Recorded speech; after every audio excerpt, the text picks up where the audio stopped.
মিলাদ বা দোয়ার অনুষ্ঠানের তবারকের বিশেষ কোনো উপকারিতা আছে কি? মিলাদ বা দোয়ার অনুষ্ঠানে যে তবারক দেয়, এর তবারকের বিশেষ উপকার আছে কি না? আমাদের অনেকে মনে করেন যে এর কি আছে বিশেষ উপকার আছে। তবারকের খানা, একজনে মিলাদ থেকে আসার সময়, দোয়ার অনুষ্ঠান থেকে আসার সময় জিলাপি নিয়ে আসছে, মিষ্টি নিয়ে আসছে।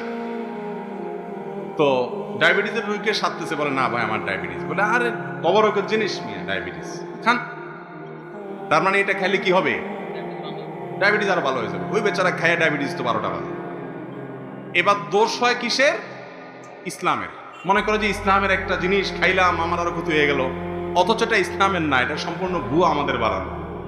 অন্য 10টা খাবার এবং কোনো দোয়া অনুষ্ঠানের পরে যদি কোনো খাবার দেওয়া হয়, এগুলোর ভিতরে কোনো পার্থক্য, কোরআন এবং হাদিসে এরকম কোনো শিক্ষা নাই যে আল্লাহর জন্য দান করলে কোনো খাবারে সেটাতে কোনো ক্ষতি হবে না। এগুলো আমাদের বানানো সুবিধা। নিজের খাইতে মনে চাইছে আপনি খান, মিথ্যা কথা বলে ওই তবারকের বরকতের খানা বানায় কেন খাবেন?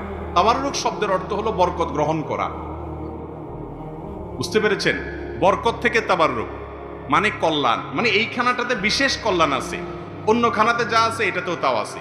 জিলাপি দোকানদার দোকানে বানাইছে কিছু, ওই দোয়ার প্যাকেটে দিছে, আর কিছু ওখানে বিক্রি করতেছে।